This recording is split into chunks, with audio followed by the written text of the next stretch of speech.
tam boli, kde oni išli vlastne, tam boli Nyíregyháza, tam boli Békéscsaba, alebo Szarvas, Komlós, tieto okolité dediny, tam boli samé sálaše a oni na to neboli zvyknutí. Takže to im robilo problém.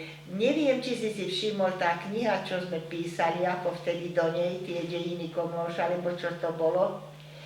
A tam tá jedna pani, čo napísala zo Selíc, to som ako nad tým, ja som aj hovorila potom Klednickému, ja som rozhorčená nad tým, pretože ona tam uvádzala, že oni odtiaľto zo Slovenska, keď boli vysídlení, že oni mali tu komfortné, že tieto mechanizáciu, všetko, stroje, traktor alebo takéto veci.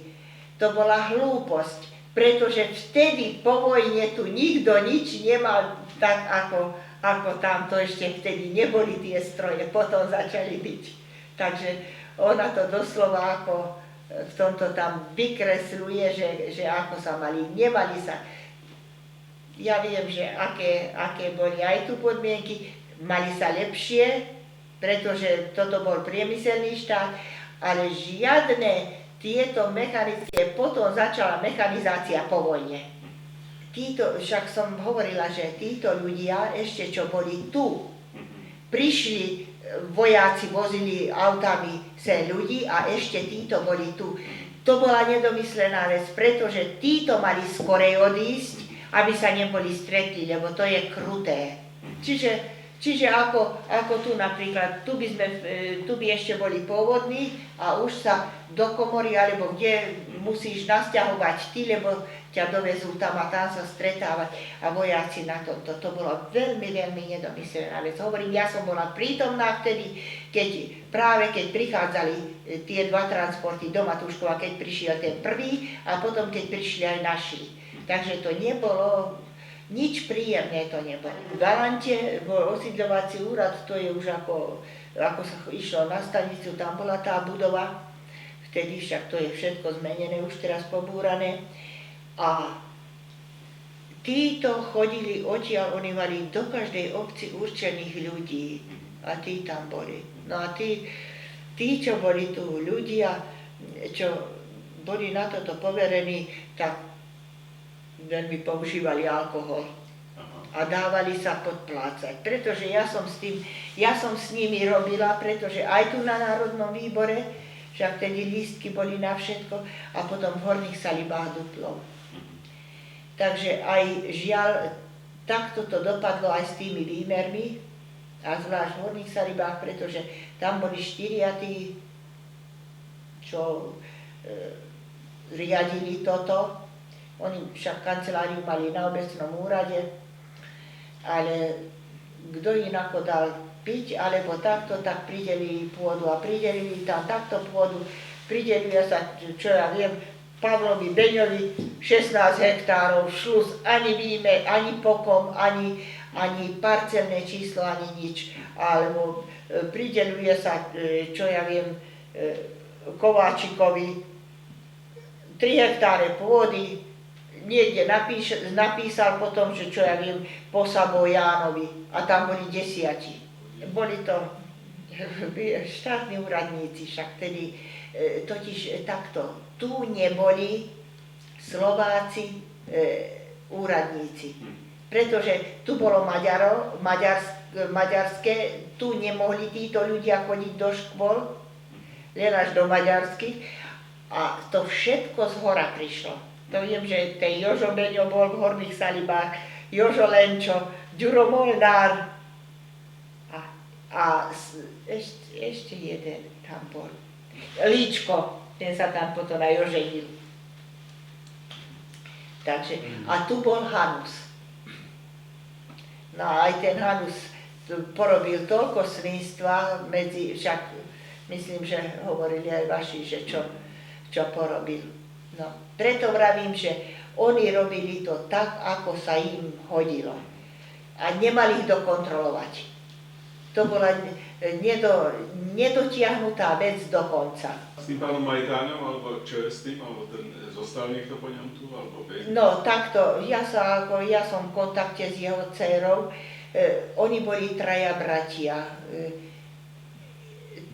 Ten, čo bol komisár, mal jednu dceru, to bola učiteľka, a jedného syna, ten bol zverolekár. Aj toho mali vyhodiť zo školy, v Brne chodil do školy, len už mal obhajobu urobenú a potom nedal, ako nemohli mu urobiť Milan.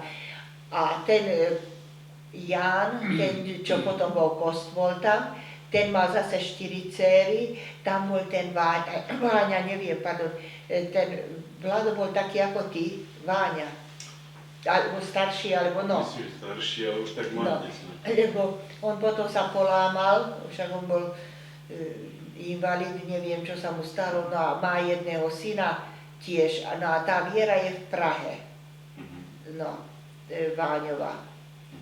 Takže to bola už vnúčka toho. To boli Jana. dve rodiny, alebo jedna rodina, ktorá tu bola ešte tedy. A ešte bol tu Michal Majtán, ten je tu pochovaný. A ten mal dvoch synov mal a jednu dceru. Aj tí sú všetci zomretí. Takže už len tí potomci, no ja som bola v kontakte s tou Vierom, sem tam. Chržová sa bola v tomto, čo je v Prahe. Predala tú zem, ona už teraz sa nevrátila. A tá Božena, tá žije v Bratislave, Gajdošová, tá má už vyše 80 rokov. No a ešte z tých Janových dcer tak žijú dve. Aj tá Mariana má vyše 80 rokov a Milka neviem koľko. Takže oni tu vlastne vydržali ako oni tu vydržali cez vojnu. Áno. Potom ich boli niekde, dali preč, ja neviem, prenasledovali ich, no a oni potom v tomto dávali preč, ako on sa stal komisárom.